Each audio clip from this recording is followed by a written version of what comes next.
Bonjour my friends, I'm Frankie and welcome to Club Foodie Tips and Tricks.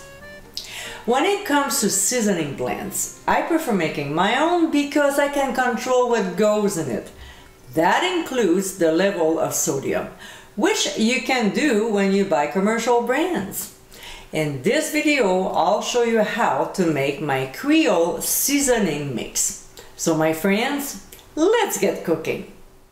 So, in a small bowl, we'll combine smoked paprika, hot paprika, garlic powder, onion powder, dried oregano, dried basil, dried thyme, cayenne pepper, black pepper, and celery salt. We'll whisk the spices until they are well blended and transfer to an airtight container. This Creole seasoning mix can be stored up to 4 months.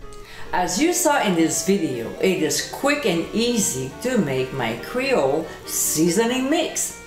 It's spicy and flavorful.